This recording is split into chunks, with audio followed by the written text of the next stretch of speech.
안녕하세요. 오늘의 데일리 뉴스레터에 오신 것을 환영합니다. 트럼프 전 대통령은 최근 인터뷰에서 한국의 방위비 분담금 문제를 거론하며 주한미군 철수 가능성을 언급했다.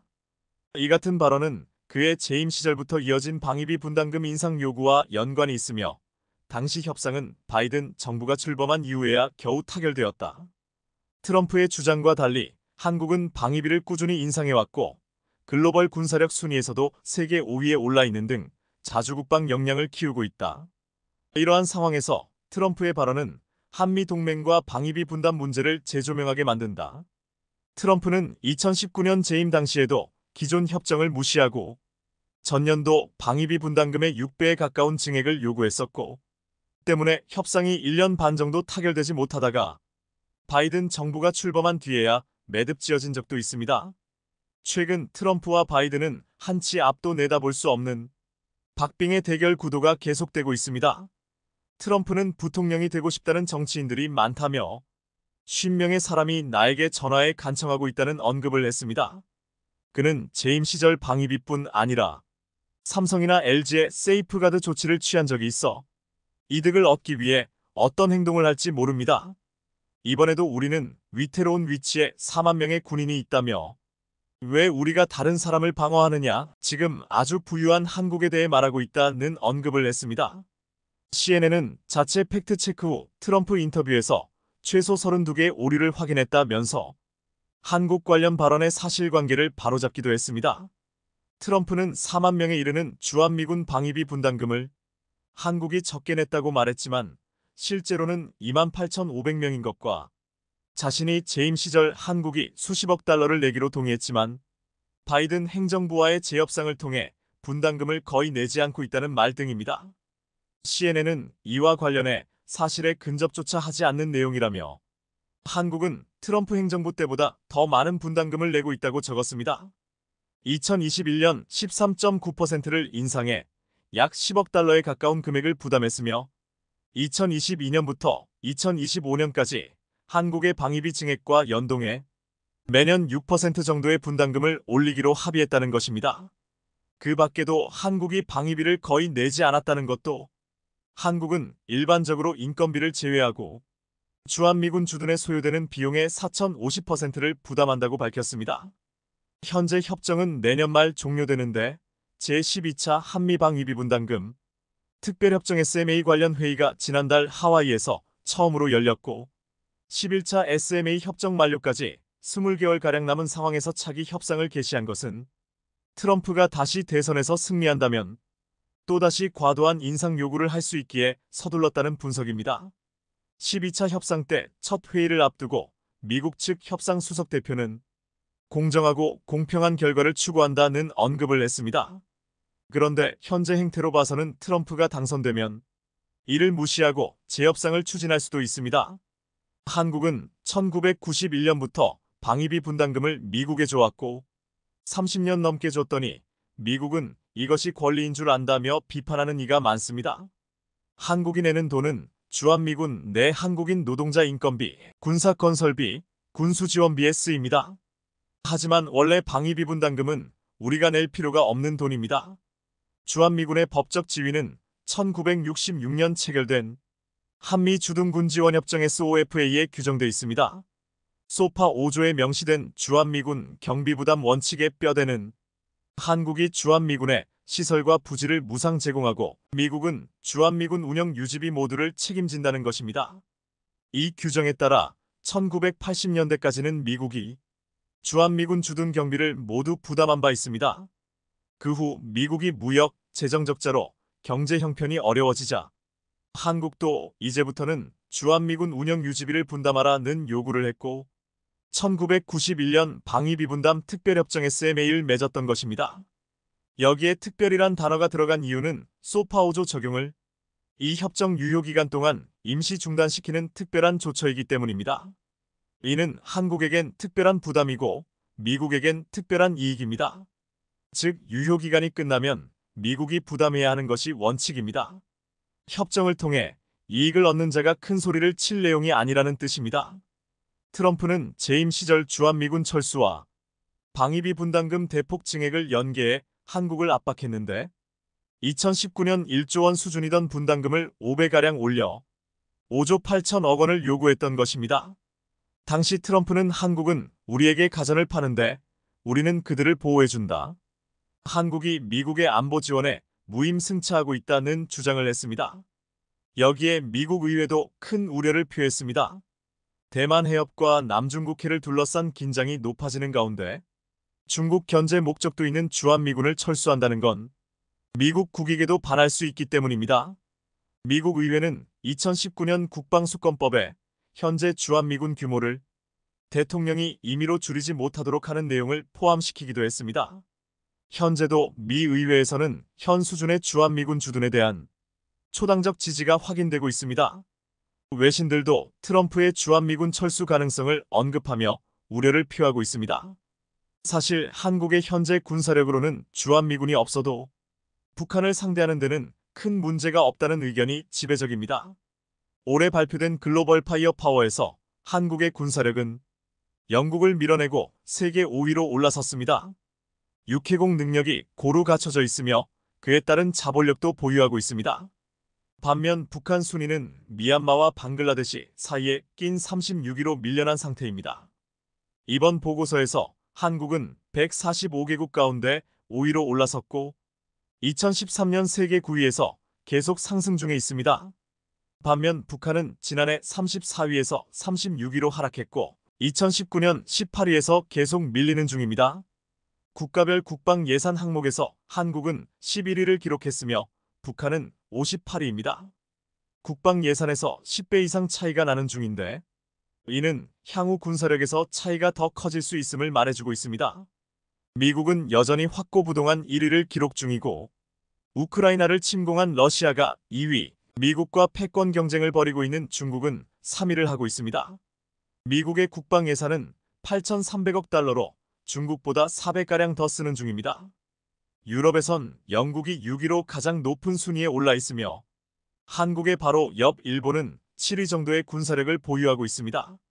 이는 핵무기를 제외한 전력의 단순 비교로 핵 보유에 대한 이슈는 한국 내에서도 지속 언급되고 있습니다.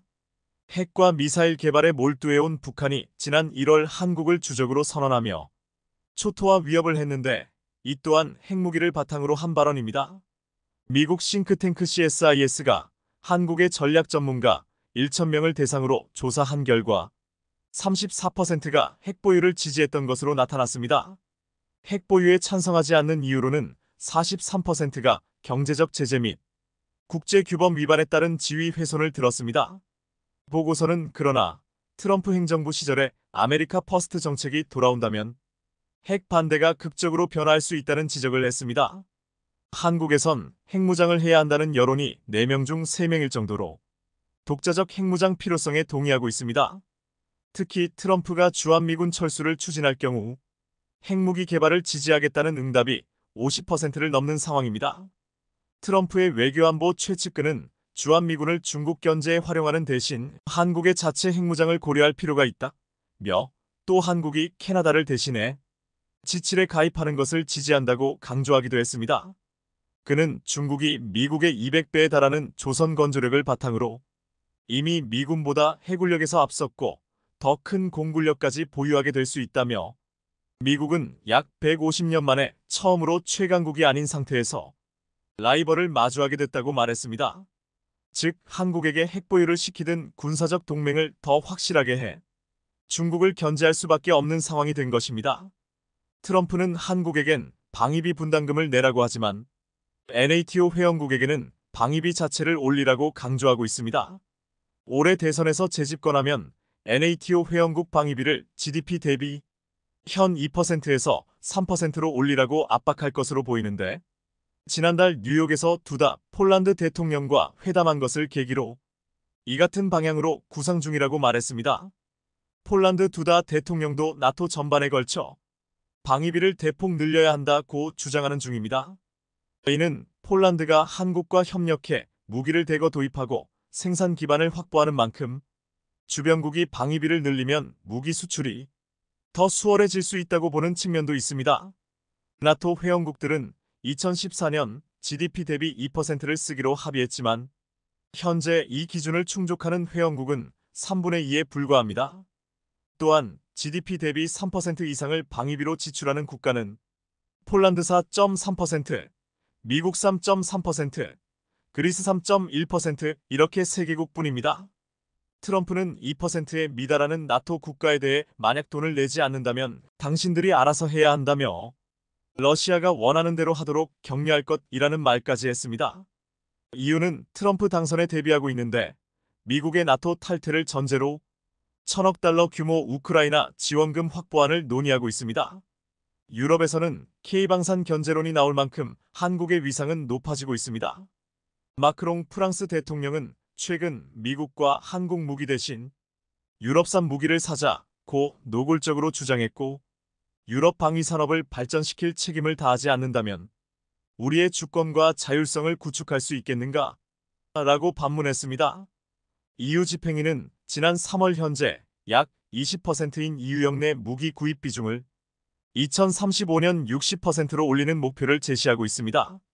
영국은 차기 자주포 도입 사업에서 가성비 좋은 한국 무기 대신 독일 무기를 채택했는데, 한국산 무기가 최근 폴란드를 필두로 유럽 시장 내 점유율을 높이자 독일, 프랑스 등 전통적 무기 수출 강국이 전방위 견제에 나섰다는 분석입니다. 자신들도 무기를 수출해야 하는 입장이어서 한국 무기 선전을 마냥 좋게 보지는 않는다고 전했습니다. EU와 다양한 분야에서 협력해야 하는 영국이 독일의 무기 구매 요구를 뿌리치기 힘들었을 것으로 보고 있습니다. 최근 몇 년간 한국 무기는 가격 대비 우수한 성능, 빠른 배송, 현지에 맞춘 다양한 옵션 등으로 세계 무기 시장의 신흥 강자로 떠올랐습니다. 최근 5년간 한국은 세계 10대 무기 수출국에 들었고, 특히 작년과 올해 대규모 수출을 했기에 순위는 더 올라갈 수 있습니다. 독일, 프랑스, 이탈리아 등 주요 유럽 국가를 제치고 글로벌 방산 수출 세계 4강을 목표로 하고 있습니다. 이들의 노골적 견제에도 K방산의 진격은 계속되고 있는데, 한화에어로스페이스는 지난달 폴란드 새 정부와 2조 원대의 다연장 로켓 천무 추가 수출 계약을 맺기도 했습니다. 작년 10월 총선을 계기로 친EU 성향 폴란드 신정부가 출범했지만 이후 첫 번째 계약으로 신뢰를 확인한 상태입니다. 한화에어로스페이스는 독일과 경쟁을 벌이는 1조 원 규모 루마니아 자주포 경쟁에서도 유리한 고지를 점하고 있습니다.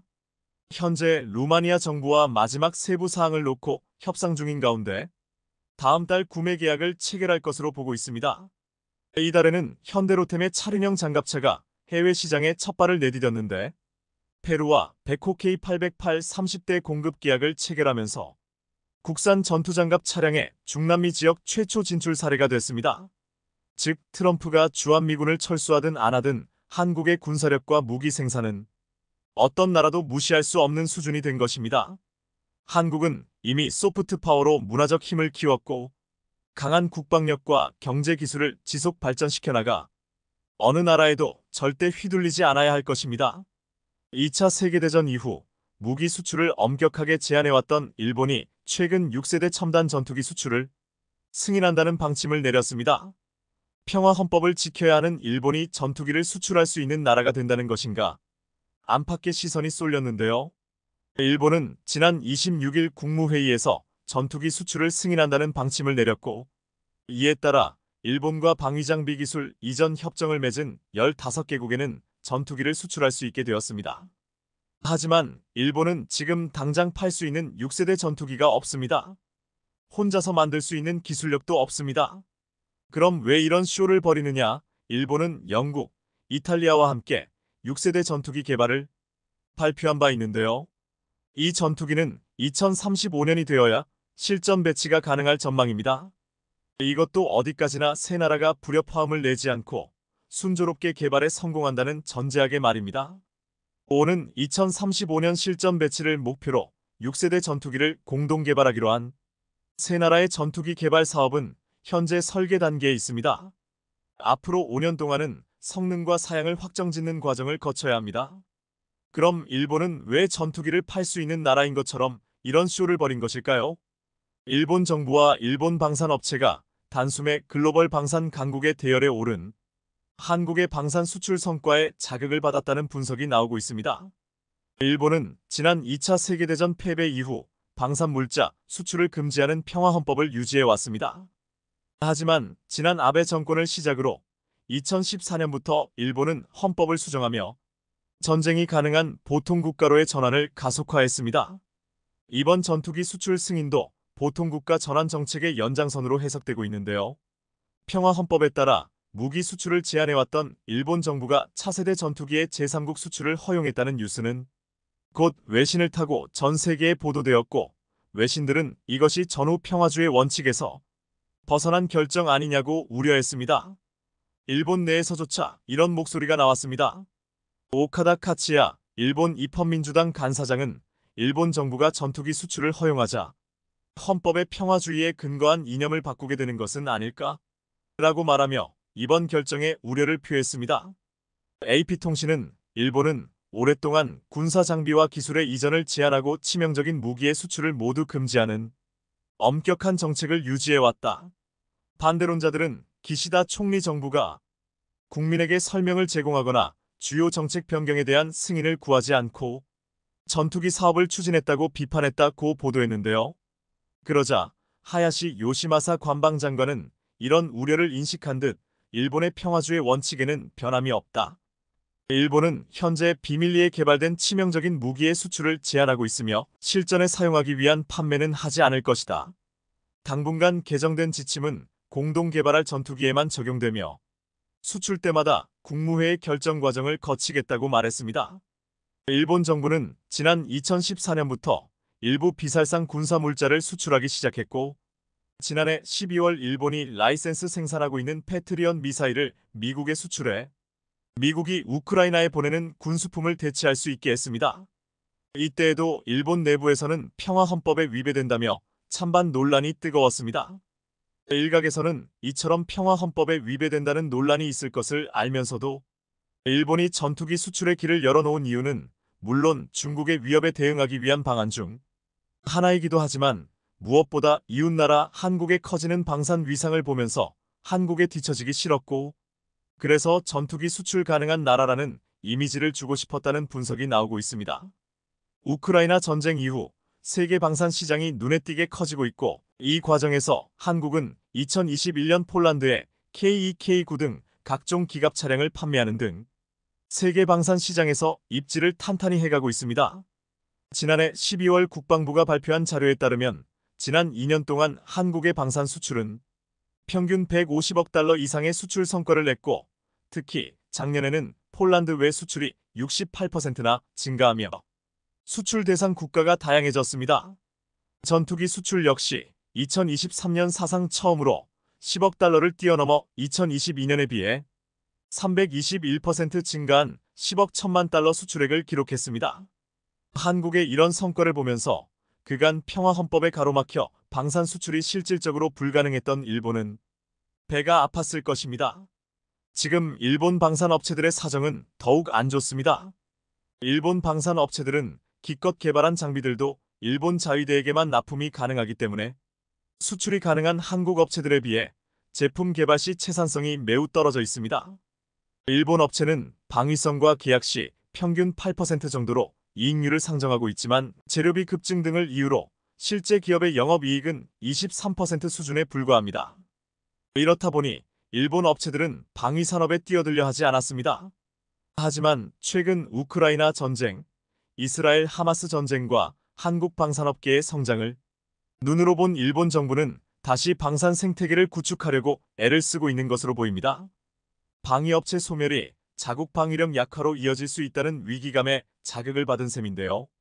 하지만 마음만 먹는다고 하루아침에 방위산업 생태계가 만들어지는 게 아닙니다. 방산 전문가들은 일본 기업의 수출 경험 부족, 일본 내 순수한 방산 업체가 없다는 점 등이 한계로 작용하면서 일본이 단시일 내 세계 방산 시장에서 목소리를 내기는 어려울 것이라고 분석하고 있습니다. 이렇게 영국, 이탈리아와 함께 차세대 전투기를 만든다는 계획은 아직 설계와 예산 확정 단계에 불과한 일본이 차세대 전투기를 제3국에 판매할 수 있게 되었다는 뉴스는 그야말로 공허한 외침입니다. 반면 한국은 벌써부터 6세대 전투기 개발을 위한 AI 엔진 개발에 착수했습니다. 최근 한화에어로스페이스는 1만 번째 엔진인 공군 TA-50 훈련기의 F404 엔진을 생산하고 항공엔진 1만 대 출하식을 열었습니다. 출하식 이후에는 KF-21에 장착할 F414 엔진 생산을 위한 스마트 엔진 공장 착공식도 진행했습니다. 한화가 오는 2025년까지 약 400억 원을 투자해 약 5,000평 규모로 조성되는 스마트 엔진 공장은 IT 기반 품질 관리와 물류 시스템을 갖춘 지능형 공장으로 지어집니다. 한화는 엔진 1만 대 생산을 달성하면서 2030년 중후반까지 한국 정부와 함께 KF-21 엔진과 동급 수준인 1만 5천 파운드급 엔진 개발에 나서겠다고 발표했는데요. 기존에는 해외 업체 라이선스를 기반으로 국내에서 국산화 기술협력 생산을 추진했지만 앞으로는 전투기급 독자 엔진 기술을 확보해 자주 국방을 실현시키겠다는 것입니다. 특히 2029년 약 150조 원 규모를 넘어설 글로벌 항공 엔진 시장에 한국이 본격적으로 진입해 대한민국의 미래 먹거리를 만들겠다는 보관입니다. 또한 한국은 국내 업체를 중심으로 한 항공 엔진 분야 생태계 조성에도 나서고 있습니다. 첨단 독자 엔진을 개발하고 향후 무인기와 민항기 엔진 등을 추가로 개발할 계획인데요. 한국의 궁극적인 목표는 AI와 유무인 복합 운용 등이 요구되는 6세대 전투기 엔진 핵심 기술인 엔진 일체형 전기 시동 발전기 ESG와 세라믹 복합 소재 개발 등의 기술을 확보하는 것입니다. 그리고 한국은 6세대 전투기 개발에 든든한 투자자까지 확보한 상태입니다. 한국은 사우디아라비아와 스텔스 기능을 넘어 인공지능, 유무인기 복합 기능을 장착한 사우디는 그동안 6세대 전투기 공동개발국을 찾지 못했습니다. 영국, 이탈리아, 일본은 지난달 6세대 전투기를 공동개발하기로 글로벌 전투항공 프로그램 GCAP 조약에 서명했고 2035년까지 실전 배치할 계획이지만 사우디는 여러 차례 GCAP 참여를 희망했음에도 일본은 참여시켜주지 않았습니다. 결국 6세대 전투기 개발에 참여하고 싶어하는 사우디는 유럽 밖으로 눈을 돌렸고 한국을 찾은 것인데요. 얼마 전 한국 국방부와 국방과학연구소 고위 관계자들은 사우디를 극비에 방문한 것으로 알려졌습니다. 이때 칼레드 빈 후세이 알 비알이 사우디 국방부 차관 등을 만나 6세대 전투기 공동개발에 관해 논의했다고 하는데요. 한국 정부는 6세대 전투기가 시급한 사우디에 한국이 독자 개발한 KF-21을 바탕으로 개발 기간을 대폭 줄일 수 있다는 점을 강조하면서 KF-21의 블록블라크 3단계 성능 개량을 통해 5세대 스텔스 전투기를 개발하고 6세대인 유무인 복합체계 MUM-T-MUMT를 사우디의 긍정적인 반응에 한국은 곧 추가적인 협의를 할 예정인데요. 사우디는 이미 한국 방산 무기에 대한 신뢰를 갖고 있습니다. 한국은 자체 개발한 중거리 지대공 요격 미사일인 천공 EM-SAM을 사우디 수출했는데 규모는 약 32억 달러, 4조 2,528억에 달했습니다. 한국형 전투기인 KF-21을 기반으로 추진하게 되는 한국과 사우디의 6세대 전투기 개발 사업이 성사될 경우 한국은 세계 항공 수출 시장의 커다란 비중을 차지할 것으로 전망됩니다. 일본은 2차 세계대전 이후 평화헌법에 의해 무기 수출을 엄격하게 제한해 왔습니다. 그런데 최근 일본은 영국, 이탈리아와 공동으로 개발할 예정인 6세대 첨단 전투기의 제3국 수출을 승인한다는 방침을 내렸습니다. 이 뉴스가 알려지자 전쟁 가능한 나라로 가기 위한 수순 중 하나인가, 일본이 급기야 전투기를 수출할 수 있는 나라가 된다는 것인가, 안팎의 시선이 쏠릴 수밖에 없었습니다. 일본은 지난 26일 국무회의에서 전투기 수출을 승인한다는 방침을 내렸고 이에 따라 일본과 방위장비 기술 이전 협정을 맺은 15개국에는 전투기를 수출할 수 있게 되었습니다. 하지만 속내를 들여다보면 일본은 지금 당장 팔 수 있는 6세대 전투기가 없습니다. 혼자서 만들 수 있는 기술력도 물론 없습니다. 일본이 수출 가능하다고 결정한 기종은 영국, 이탈리아와 함께 개발할 예정인 6세대 전투기를 말하는 것이었는데요. 이 전투기는 2035년이 되어야 실전 배치가 가능할 전망입니다. 일각에서는 일본이 이렇게 전투기의 제3국 수출을 서두르는 배경에 최근 단숨에 글로벌 방산 강국의 대열에 오른 한국의 방산 수출 성과에 자극을 받았다는 분석입니다. 방산 물자 수출을 금지하는 평화 헌법을 걸으면서까지 이런 결정을 내렸다는 분석이 나오고 있는데요. 그야말로 배가 아팠다는 이야기입니다. 그런데 한편으로는 일본이 영국, 이탈리아와 6세대 전투기 개발을 공동으로 한다고는 하는데 과연 이 프로젝트에서 일본이 어떤 역할을 할 수 있을지 의문입니다. 일단 일본은 과거 최악의 사례를 가지고 있습니다. 일본은 일본 최초의 국산 소형 제트 여객기 사업마저 포기했을 정도로 항공 기술력이 심각한 상황이기 때문입니다. 최근 일본 미쓰비시 중공업은 일본 최초의 국산 소형 제트 여객기 미쓰비스 스페이스 ZMRJ 개발 프로젝트를 포기한다고 발표했습니다. 일본 국민들은 올 것이 왔다는 표정이었습니다. 미쓰비시 중공업은 지난 2008년 제트기 사업화를 시작해 2013년 첫 제트기를 고객사에 인도하는 것을 목표로 세웠습니다. 하지만 잦은 설계 변경과 부품 조달이 어려워 지금까지 6차례나 납품을 연기하다가 2020년 10월 개발을 일단 중단한다고 발표한 바 있습니다. 하지만 워낙 시간만 끌어서 이제 최신이 아닌 노후화된 장비품 외에도 해외 부품 제조회사들도 이 미쓰비시 스페이스 제트에 맞춘 생산 체제를 계속 유지하기 어렵다는 불만까지 나올 정도가 되고 말았습니다. 게다가 취향에 필요한 일본 국토교통성의 형식 증명을 취득하려면 몇 년 이상 걸리기 때문에 결국 개발을 포기하겠다는 발표를 한 것인데요. 미쓰비시 중공업이 소형 제트기 개발 사업에 들인 돈은 무려 1조 엔, 9조 5,979억 원이라고 알려져 있습니다. 그동안 투입된 돈이 이렇다는 것이고 사업을 접지 않으면 추가로 수천억 엔이 필요해 결국 채산이 맞지 않다고 판단하고 포기한 것입니다. 2008년 미쓰비시 중공업은 80인 내외의 일본 최초 상용 제트 여객기 스페이스 제트를 개발했습니다. 당시만 해도 일본이 자체 개발했던 프로펠러 여객기 YS-11 이후 일본 최초의 민간 제트 비행기로 주목을 끌었습니다. 하지만 여기까지였습니다. 항공기 개발은 계속 지연되었고 300대의 주문을 받아놓고도 납기를 무려 6차례나 연기했고 개발 완료를 담보할 수 없는 상황이 돼버리고 말았습니다. 급기야 2020년에는 미국 항공기 리스 회사인 에어로리스가 미쓰비시와 체결한 스페이스 제트 20대에 대한 주문을 취소하기도 했습니다.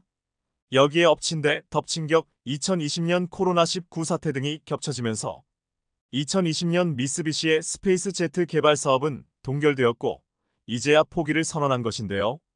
그런데 제트기 개발 사업은 포기만으로 끝이 나는 게 아니었습니다. 이 사태로 미쓰비시 중공업은 경영 악화가 심각해졌고 그 여파는 다른 계열사에까지 미쳤습니다. 결국 미쓰비시는 알짜로 불리던 미쓰비시 자동차의 지분까지 매각해야 했습니다. 미쓰비시 중공업은 첫 국산 제트 여객기 MRJ의 개발 지연에 이어 조선 및 화력발전 사업의 부진 등으로 실적이 악화해 주력 사업과 관계가 적은 미쓰비시 자동차 주식을 매각해야 했습니다. 미쓰비시차는 1970년 미쓰비시 중공업의 자동차 부문이 독립한 회사지만 연비 비리 등의 문제로 경영위기에 빠진 이후 2016년 닛산 자동차 그룹 산하에 들어갔습니다. 그런데 미쓰비시가 또다시 제트기 개발 프로젝트에 재도전하겠다고 나서 과연 해낼 수 있을까 의구심이 돌고 있는데요. 먼저 일본은 영국, 이탈리아와 6세대 전투기를 만드는 전략적 파트너십을 맺고 2035년 배치를 목표로 차기 전투기 공동개발 계획인 글로벌 전투항공 프로그램 GCAP를 가동시켰습니다. 미국의 F-35나 중국의 J-20 등 최신혜로 꼽히는 전투기를 능가하는 6세대 전투기를 만들겠다는 것인데요. 아직 콘셉트는 명확하지 않지만 5세대기의 스텔스기에 더해 고성능 레이더와 센서를 통해 대량의 데이터 수집, 무인기와 위성, 함정과의 네트워크 연동이 가능한 전투기를 개발할 것으로 보입니다. 어디까지나 계획이지만 말입니다. 이 프로그램에는 방산업체 BAE 시스템즈와 미사일 제조업체 MBDA를 비롯해 롤스로이스, 레오나르도 등 영국을 중심으로 600여 개의 영국 기업이 참여할 전망입니다. 그리고 일본은 미쓰비시 중공업이 여기에 참여한다고 발표했는데요. 그런데 일본 언론인 니온 게이자이조차 이렇게 지적했습니다. 일본이 공동개발 상대국으로 미국이 아닌 영국과 이탈리아를 택한 것은 미국이 기술 정보를 공개하지 않는 조블랙박스 문제가 있어 방위 장비품 개발에서 주체적인 역할을 수 없다고 판단했기 때문이다. 유럽식 공동 개발은 분명 개방적이지만 하드웨어와 소프트웨어의 양면에서 일본이 영국과 이탈리아가 요구하는 선진 기술을 제공할 수 있을지 의문이 든다. 그런데 이 프로젝트 개발비 부담은 영국과 일본이 각각 40%, 이탈리아가 20% 수준이 될 것으로 알려져 있습니다. 영국의 전투기 제조 능력은 일본, 이탈리아에 비하면 훨씬 앞서 있습니다. 그런데도 영국이 일본과 굳이 손을 잡은 이유는 돈 때문일 겁니다. 만일 일본 미쓰비시 중공업이 이 프로젝트에서 제대로 된 역할을 하지 못한다면 결국 일본은 이 프로젝트에서 개발비만 되는 역할을 면치 못할 것입니다. 그런데 미쓰비시의 욕심을 끝이 없습니다. 일본은 영국, 이탈리아와의 6세대 전투기 개발에 이어 최근에는 미국과의 훈련기 공동 개발도 타진 중인데요. 여기에다 차세대 여객기 개발에도 재도전할 것으로 보입니다. 최근 일본 언론들은 일본 경제 산업성과 기업들이 약 5조 엔, 약 44조 원가량을 들여 오는 2035년까지 수소 엔진을 동력으로 하는 여객기를 만들기로 했다고 보도했습니다. 이번에도 미쓰비시 중공업이 여기에 참여한다는 것입니다. 이미 실패한 바 있는 여객기와 6세대 전투기를 동시에 개발하겠다는 목표인데 과연 해낼 수 있을지 회의적이라는 관점이 지배적입니다. 그런데 이런 상황에서 미국이 한국의 전투기 기술에 날개를 달아주었습니다. 우리 공군의 스텔스 전투기 F-35W는 그동안 전투기를 뜯어서 부품을 교체하려면 미국이 지정해둔 일본 시설에 맡겨야 했습니다. 따라서 지금까지 한국은 부품을 교체하며 우리 정보가 일본으로 새는 거 아니냐 하는 우려가 컸습니다. 그런데 앞으로 3년 뒤부터는 한국 공군이 직접 한국에서 이런 정밀 정비를 할 수 있게 됐습니다. 한국 공군은 39대의 F-35W를 보유하고 있는데요. 은밀하게 핵과 미사일 기지를 타격할 수 있어 북한이 두려워하는 스텔스 전투기입니다. 지난해 12월 총 사업비 4조 2,600억 원을 들여 추가로 F-35A 20대와 관련 장비를 2028년까지 도입하기로 결정했는데 이와 함께 총 사업비 증액 없이 한국에서 창정비를 할 수 있도록 미국과 합의한 것으로 확인됐습니다. 창정비는 전투기를 완전히 뜯어 핵심 정밀 부품을 교체하고 스텔스 돌류 도세까지 하는 최고 수준의 정비입니다. 미국은 그동안 고급 기밀인 최첨단 국방과학 기술이 곳곳에 들어있다는 이유로 F-35의 경우 야전 정비, 즉 기체 외부의 간단한 정비만 허용해 창정비는 일본에 세워지는 F-35A 동아시아 창정비 허브에서만 가능했습니다. 일본에서 창정비를 하면 우리 공군의 작전 정보가 일본 측에 넘어갈 수밖에 없는데 그런 우려가 사라지게 된 겁니다. 한국방사청은 내년부터 순차적으로 공군 숙련 정비사 30여 명이 미국에 파견돼 전문 교육을 이수한다고 밝혔습니다. 동시에 창정비를 위한 시설, 정비창은 F-35가 배치된 공군 청주기지 안에 설치될 예정입니다. 이번 결정은 그동안 해외 업체에 의존해왔던 스텔스 전투기의 정비를 이제 우리 공군이 직접 수행하게 된 것으로 공군의 전투기 운용성이 획기적으로 개선되었고 향후 성능 개량도 대단히 유리해진다는 것을 의미합니다. 일본으로서는 우리 공군의 정보를 알아낼 수 있는 하나의 루트를 잃은 셈입니다. 최근 티르키예가 태세 전환을 해 빈축을 사고 있습니다. KF-21을 잡으려고 발악하던 티르키예가 갑자기 한국에게 방산협력을 요청하고 있어 어안이 벙벙해진 건데요. 최근에서야 한국 방산과 경쟁하려 했던 자신들의 실수를 깨달으며 두 손 두 발을 다 들었다고 합니다. 그런데 여기에 더해 최근 프랑스, 일본 등 다른 곳에서도 한국 방산을 인정하는 반응이 나오고 있다는데 KF-21을 뒤쫓으려고 안간힘을 쓰고 있는 티르키예가 최근 자국산 5세대 전투기인 TF-칸의 첫 시험 비행 성공에 엄청나게 들썩이며 기뻐하고 있습니다. 주요 외신에 따르면 지난달 21일 티르키예 방산업체인 TUSAS 에어로스페이스는 칸 전투기가 이륙 후 앙카라의 공군 기지로 돌아오는 영상을 공개했습니다. 당시 기체는 고도 약 2400m까지 올라 시속 426km의 속도를 내는 등 13분간의 초도 비행을 마치고 착륙하는 등 이번에 천여 비행을 마친 겁니다. 이에 레제프 타이프 에르도안 티르키예 대통령은 티르키예 전투기 칸이 첫 비행을 성공적으로 마쳤다며 티르키예 방위 산업의 자랑스러운 날이라고 치하할 정도로 현지 분위기가 한껏 달아올랐었는데요. 티르키예 방사청도 칸을 통해 5세대 전투기뿐 아니라 세계에서 소수의 국가만이 가진 기술을 보유하게 될 것이라고 강조하기도 했습니다.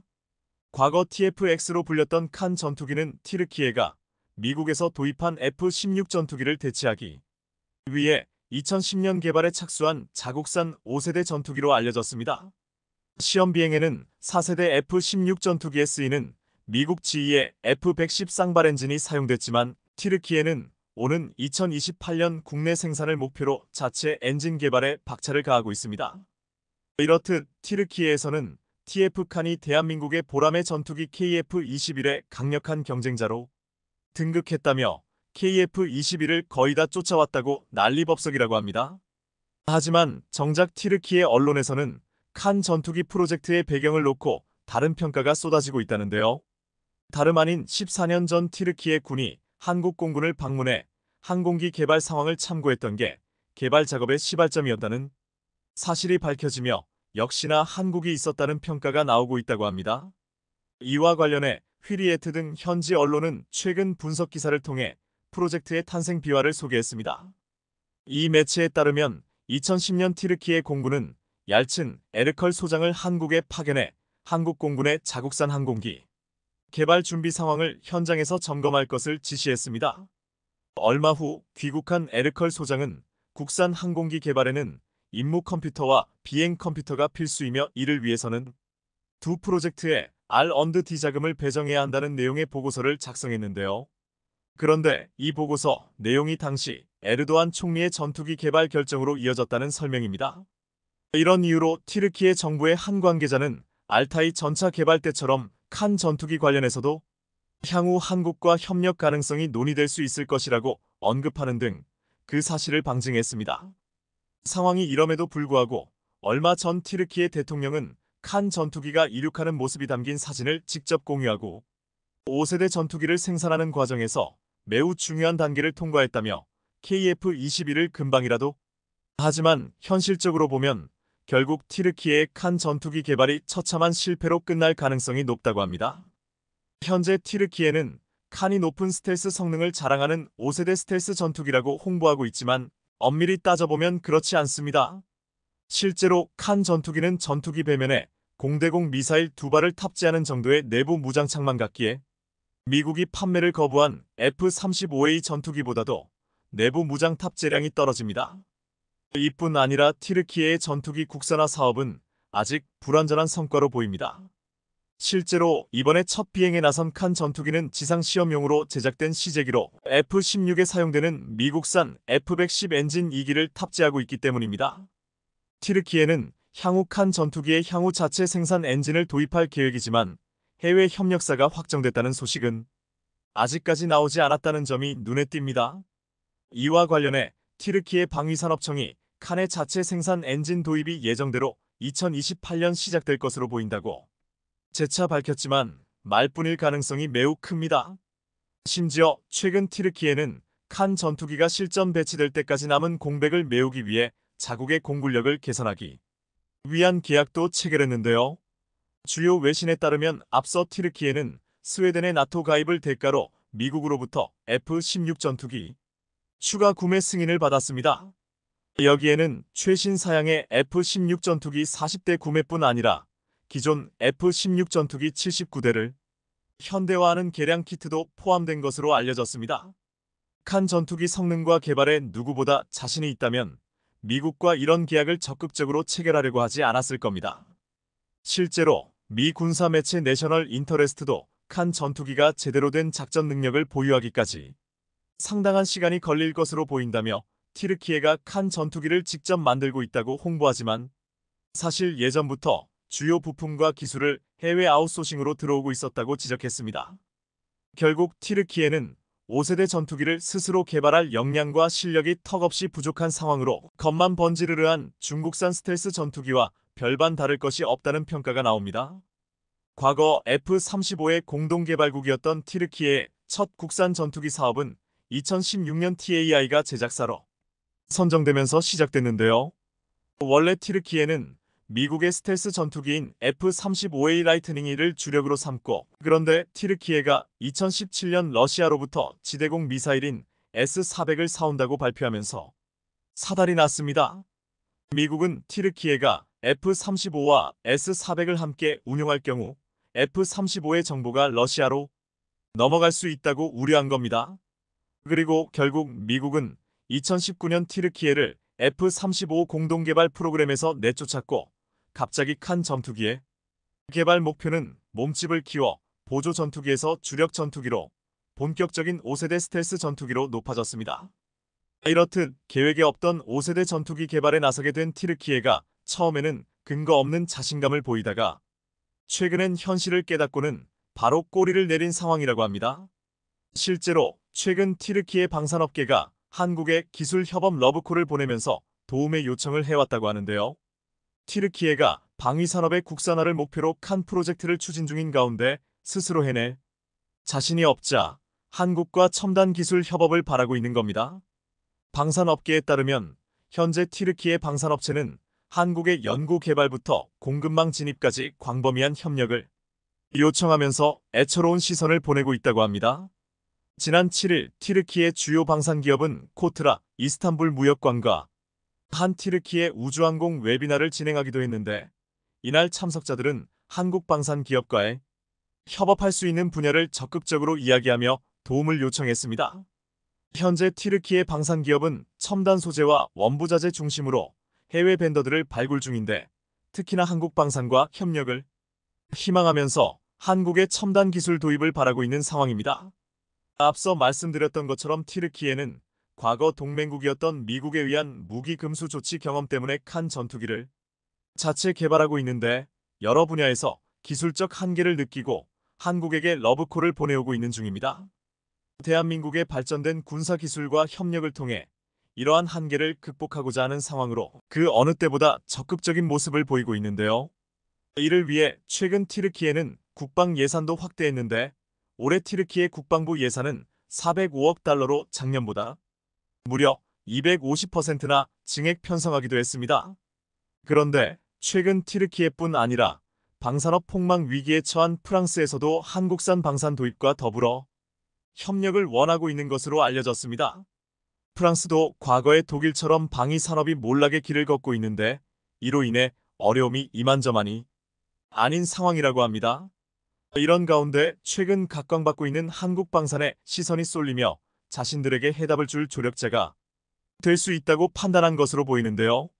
지난달 군사 매체 브레이킹 디펜스는 프랑스 군 당국자가 무기 생산 속도가 개선되지 않는다면 앞으로 프랑스의 방위 산업은 심각한 위기에 처할 것이라며 사태가 심각해지면 이에 대해 징계를 내릴 수 있다고.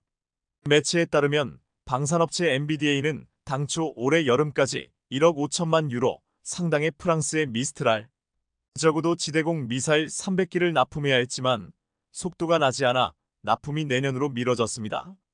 또 작년에 주문한 장거리 미사일 아스터 200기도 원래는 올 2분기에 납품돼야 하지만 2026년으로 연기됐습니다. 우크라이나에 장비를 납품해야 하는 국제정세 상황을 감안해도 배송 시일이 늦다는 건 부인할 수 없는데 상황이 이러자 현지에서는 총알 배송의 한국 방산과 너무나 비교되고 있다고 합니다. 심지어 일본의 우익 매체로 유명한 산케이에서도 미국보다 한국 방산이 낫다고 말하는 중인데요. 산케이는 T-50은 한국 공군의 블랙 이글스에서 사용돼 세계 각국의 에어쇼에서 높은 평가를 받고 있다며 경공격기로도 수출되고 있다고 극찬했습니다. 그러면서 일본의 국산기 T사도 항공자위대에서 블루 임펄스로 고개 비행을 하면서 인기를 보유하고 있지만 앞으로는 T-50에게 그 자리를 빼앗길 가능성이 매우 높다고 강조했습니다. 일본을 둘러싼 국제 정세, 특히나 글로벌 방산업계 환경에 대한 현실적인 분석과 전망이 매우 인상 깊은데요. 전 세계 방산업계 내에서 한국 방산이 해야 할 일이 앞으로 더욱더 많아질 것으로 보입니다. 시청해주셔서 감사합니다.